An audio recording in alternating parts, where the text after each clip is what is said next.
Hello दोस्तों, कैसे हैं? अच्छे ही होंगे। मैं अनुपम मिश्रा फिर से आप लोगों के साथ एक नए वीडियो में। तो दोस्तों, ये मार्च का महीना चल रहा है और आपको सभी को पता होगा, जो भी गार्डनर हैं वो उनको पता ही होगा कि फरवरी और मार्च रिपोर्टिंग के लिए सबसे बेस्ट टाइम होता है, क्योंकि उस टाइम ना ज़्यादा धूप होती है ना ही ज़्यादा ठंडा होता है, हल्के हल्के धूप भी मिलती रहती है, जिससे पौधे आराम से पकड़ लेते हैं और अच्छे से ग्रो होते हैं। तो आज का भी वीडियो मैं एक्चुअली मेरे कुछ ये फिनिक्स पाम जो है, जिनको खजूर का पेड़ भी कहा जाता है, इसके कई वैरायटी आते हैं, चाइनीज़ पाम सुने होंगे। ये सब इंडोर प्लांट हैं और काफ़ी देखने में सुंदर होते हैं और इसको आजकल ज़्यादातर कई जगह आप स्कूल कॉलेज में देखते होंगे। तो इसी पाम के और कुछ और प्लांट की रिपोर्टिंग करनी है। तो यदि आप उससे पहले चैनल पे न्यू हैं तो मेरे चैनल को सब्सक्राइब करिएगा बेल आइकन के साथ, जिससे आने वाले वीडियो का नोटिफिकेशन मिल सके। तो चलिए चलते हैं, पहले इसका रिपोर्ट करते हैं। तो आप देख भी रहे हैं कि इसको अभी जैसे निकाला है, इसमें पूरे कितने सारे जड़ फैले हुए हैं और इसी कारण इसकी ग्रो रुक गई है। एक्चुअली होता क्या है कि जब हम गमला कोई लेते हैं तो गमले के अंदर ग्रोथ रुकी रहती है और यही कारण था कि इसको हमको लगाए 3-4 साल हो गया था और इसकी मिट्टी हमने चेंज नहीं की थी, तो जिस कारण इसमें पूरे जड़ फैल गए हैं और इससे प्लांट की ग्रो रुक गई है। तो आज मैं इसकी वही चलता हूँ, रिपोर्टिंग करता हूँ। तो चलिए, इस तरह के मेरे और भी प्लांट हैं 2-3, तो उसका भी करते हैं। तो दोस्तों, इसके काफ़ी सारे जड़ हो गए थे तो इसको मुझे आरी से काटना पड़ा है, क्योंकि काफ़ी अधिक जड़ हो गए हैं। इन्हें मुझे छांटना पड़ रहा है क्योंकि गांठ इतने बन गए हैं ना कि पौधे को निकलने नहीं देंगे और ये रूट अच्छे से हैं। अब इसमें हम फंगिसाइड डाल के और इसको फिर से हम इस पाम को रिपोर्ट करते हैं। तो चलिए पहले इसको हटा लेते हैं। देखिए जड़ के लच्छे कितने हैं। इसी तरह एक और पाम है, इसको भी हम कर लेते हैं।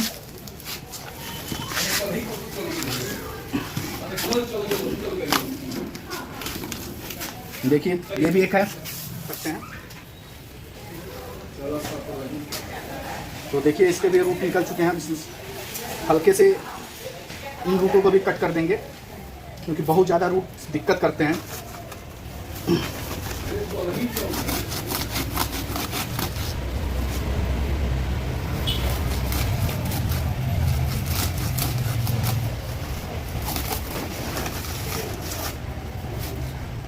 नमी डालना पड़ा था पानी, तो इसलिए इतनी दिक्कतें हो रही हैं। चलिए इनके भी क्लियर हो गए, इन्हें भी हम किनारे रख देते हैं। अब इनकी मट्टी दोनों की हम तैयार करते हैं। तो दोस्तों देखिए, पूरे मट्टी को निकालने के बाद काफ़ी सारे जड़ें निकली हैं, तो इन सब जड़ को तो मैंने छांट दिया है। अब चलिए मैं इनकी मिट्टी को तैयार करता हूँ। तो इसमें मैंने थोड़ा सा रेत, वर्मी कंपोस्ट, नीम की खली और साथ में फंगिसाइड मिला दिया। तो चलते हैं, पहले इसको मिक्स कर लेते हैं। तो मट्टी ज़्यादा है तो हम इसको कुदारी से करते हैं। लगभग मेरे मिक्स हो चुके हैं, तो पहले इनके जड़ों को और अच्छे से हम निकाल लेते हैं। तो पहले सबसे पहले हम जो छोटे प्लांट हैं, जैसे कि ये है आपका टनकुबेर प्लांट या जिसको लकी प्लांट करते हैं, इसको पहले बड़े गमले में शिफ्ट कर लेते हैं। फिर उसके बाद हम फेनिक्स पाम को लगाते हैं। फिर जब आप मट्टी का काम करें तो ग्लव्स जरूर लगा लें, क्योंकि कभी कभी ये होता है ना कि कई बार इस मट्टी में कोई फंगस होते हैं जो आपको भी हानि पहुंचाते हैं। और कल जो मैं निकाल रहा था तो काफ़ी नमी होने के कारण देखिए मेरे ग्लव्स पे काफ़ी मट्टी भी लगी हुई है। पहले इसको पहन लेते हैं और उसके बाद फिर अच्छे से इसको, ये देखिए काफ़ी जड़ हैं, अब भी हैं।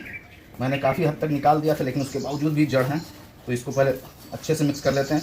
देखिए रेत इसलिए मिला है कि जो भी मैं इस समय प्लांटों की रिपोर्ट कर रहा हूँ, इस तीनों प्लांट में पानी नहीं रुकना चाहिए। यदि पानी ज़्यादा रुक गया तो ये तीनों प्लांट मेरे ख़राब हो जाएंगे, क्योंकि खास करके इसको तो मैंने एक बार ले आया था जब मैं गया था नीम करौली। तो वहाँ से जब इस प्लांट को लाया था और रख दिया था, बरसात का सीजन था, तो ये प्लांट मेरा ख़राब हो गया था। तो ये मैं फिर से कटिंग से लगाया हूँ, तो अब ये अच्छे से ग्रो हो रहे हैं। तो इसको मैं सोचा हूँ कि पहले शिफ्ट कर देते हैं। तो आप सभी जानते हैं मट्टी मेरी रेडी हो गई है। नीचे एक दिया रख देंगे हम। अब इसमें हम पहले इसको डालते हैं।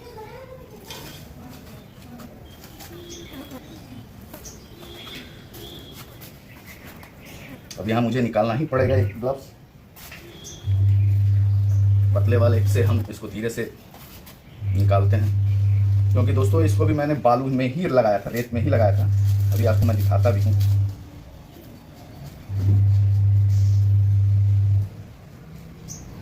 देखिए इसमें भी आपको रेत दिख रहा है ना नीचे की साइड।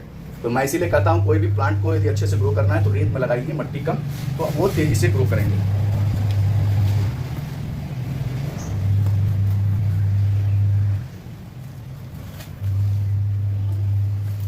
और लगाने के बाद कोई भी प्लांट को आप इसको डायरेक्ट सनलाइट में आपको नहीं रखना है, क्योंकि ये नहीं है कि मैं कह दिया कि मार्च में आप लगा दीजिए, मार्च में भी धूप होते हैं। अभी जब आप देख रहे होंगे कि मेरा ड्रेस भी चेंज हो चुका है, क्योंकि कल जब मैं करने गया था ना शाम के टाइम पानी बरसने लगा था हमारे यहाँ, मुझे सब छोड़ के किनारे करना पड़ा। अब यहाँ इसको अच्छे से थोड़ा मट्टी दबा देंगे कि हमारे प्लांट अच्छे से लग जाएं। अब ये और तेज़ी से मेरा ये प्लांट ग्रो करेगा। तो ये मेरा एक पॉट का रिपोर्ट हो चुका है। अब चलते हैं दूसरे को करते हैं, जो कि है ये ब्रह्म कमल का। ये लाए थे एक्चुअली, ये प्लांट हमको इसी में मिला था, तो इसको पहले हमने 4 इंच में डाला, अब इसको हम 8 इंच के गमले में रिपोर्ट करने जा रहे हैं और तब ये अच्छे से ग्रो कर जाएगा। चलिए अब इसको रिपोर्ट करते हैं।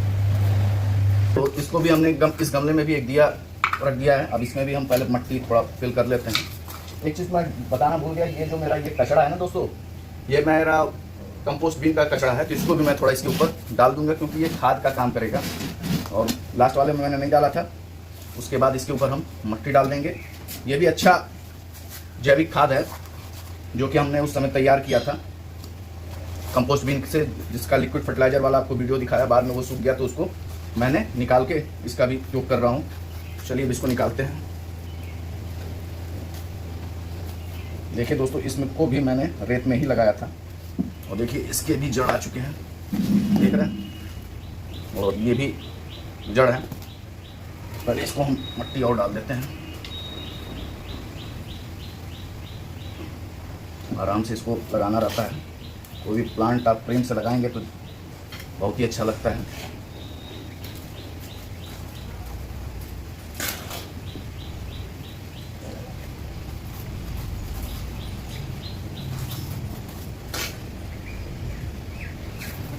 भाई छोटे गमले में होने के नाते ये थोड़ा दिक्कत भी कर रहा था, अब ये दिक्कत नहीं करेगा। अब अच्छे से ये भी मेरा ग्रो करेगा। इसे अच्छी तरीके से मिट्टी में दबा देता हूँ, क्योंकि इसमें बालू मिक्स है, तो अच्छे से ये पानी को रुकने नहीं देंगे, पानी निकलता जाएगा। और फ़ायदा एक बालू का ये होता है, जैसे उस गमले को मैंने निकाला है ना, जो जड़ फैली होती हैं पकड़ लेती हैं, तो बालू रहने से जड़ भी पकड़ता नहीं है और इजी वे में निकल जाता है। तो ये मेरा दूसरा भी हो गया। अब चलते हम लगाते हैं अपने फिनिक्स पाम को। तो इसके गमले में देखिए अभी भी रेत है, क्योंकि मैं बताया ना कल शाम को पानी आ गया था। ये देखिए नीचे तक इसके जड़ें हैं, तो इसको पहले साफ कर लेते हैं, फिर इसकी रिपोर्ट करते हैं। जड़ जो हम लोग पानी निकालने के लिए छोड़ते हैं वहाँ से तक निकल आए थे, ये देख रहे हैं ये सामने, तो इसको पहले निकाल लेना ज़रूरी है, नहीं तो फिर इसके जड़ से पौधे रुक जाएंगे ग्रो करना, और काफ़ी अंदर तक फंसा हुआ है। तो ये अब साफ़ हो चुका है। चलिए इसको लगाते हैं।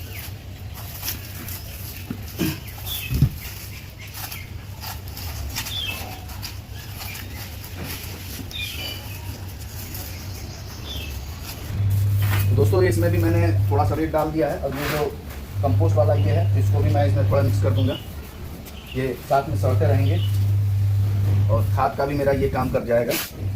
अब चलिए इसके में मट्टी फिलअप करते हैं।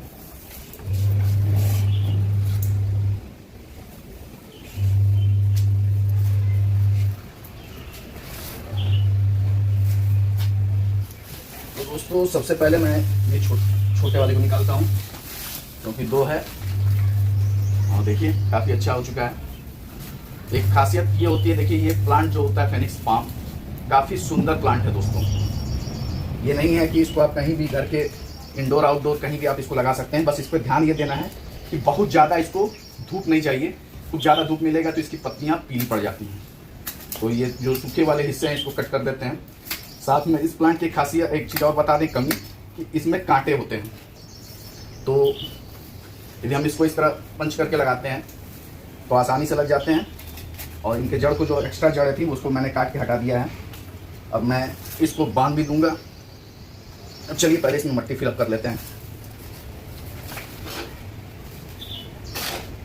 अब तक हमने एक फिनिक्स पाम को, एक धनकुबेर को और एक ब्रह्म कमल की रिपोर्टिंग कर दी है। अब एक बचा है मेरा दूसरा, और ये भी हमारा फिनिक्स पाम। दोस्तों सेम प्रोसेस इसका भी करना है। चलिए अब इसको भी करते हैं। तो ये मैंने अब तक लगा भी दिया है, एक फिनिक्स पाम लगा दिया, एक ब्रह्म कमल लगा दिया, दूसरा धनकुबेर लगा दिया, जिसको आप सिंपल भाषा में खजूर का पेड़ कह सकते हैं। पाम मतलब पेड़ से तात्पर्य है। तो चलिए अब इसको भी रिपोर्ट करके आपको दिखाते हैं। दोस्तों घर में मैंने एक पीपल का भी पेड़ लगा रखा है, जिसको मैं बोनसाई के रूप में लगा रखा हूँ। तो इसके भी देखिए कितने जड़ आ गए। और पीपल के पेड़ की खासियत ये होती है कि इसके जड़ चारों ओर नहीं फैलते हैं, ये नीचे की ओर जाते हैं। तो सेम देखिए इसकी भी क्या स्थिति हो चुकी है कि गमले से बाहर ये जड़ आ गए हैं। तो इसकी वो भी मैं रिपोर्ट कर देता हूँ। तो सबके इसके जड़ को कट कर देते हैं। दोस्तों आप देख रहे हैं ये भी काफ़ी फैल गया है, तो इसलिए मैं रिकॉर्ड कर देता हूँ, इसकी थोड़ी सी मट्टी हटा के। बाकी तो मैं इस पेड़ को लगाता ही हूँ। और पीपल की पेड़ की खासियत जानते हैं सबसे बड़ी क्या है? ये ऑक्सीजन देता है। साथ में इस पेड़ को बहुत ईजी से कहीं आप एक जगह से दूसरी जगह आराम से शिफ्ट कर सकते हैं। तो पीपल की रिपोर्टिंग करना तो और भी आसान होता है। हम लोग के जनरेशन में बहुत ही जरूरी है पेड़ पौधे, तो इसका भी हम सभी को ध्यान रखना चाहिए।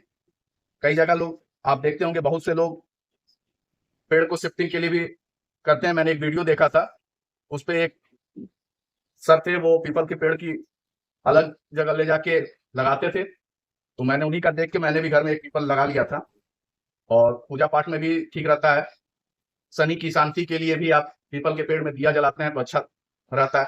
और ये कहीं नहीं लिखा है कि पीपल के पेड़ को घर में नहीं रखना चाहिए। घर में इसलिए लोग मना करते हैं रखने से, क्योंकि ये पेड़ बहुत बड़ा होता है। लेकिन आप गमले में इसको रखे हैं, रिपोर्ट बोनसाई साइड में रखे हैं, तो ये कोई नुकसान नहीं देता है। और साथ में आपकी हरियाली पेड़ की खासियत मैं बता दूं, ये ऑक्सीजन भरपूर देता है।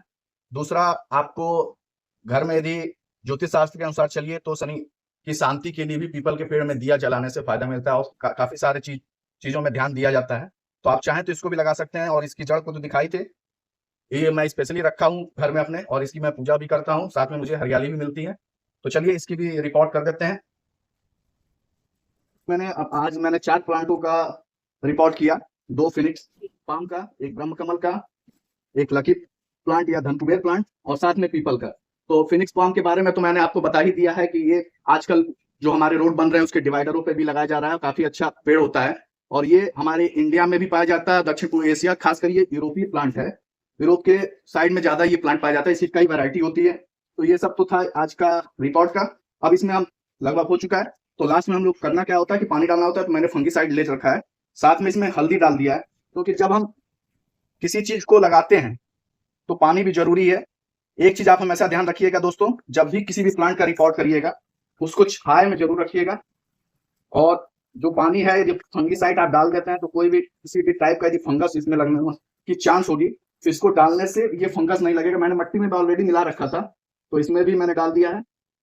और ये अब सब गमलों में मैं अच्छे से डाल दूंगा। देखिए पानी, रेत मिलाने का फायदा क्या है कि मैं पानी डाल रहा हूँ, पानी आराम से तेजी से अंदर की तरफ चला जाता है, पानी रुकता नहीं। लेकिन वही चीज है जिसकी उपयोगिता हो वो आप डालें।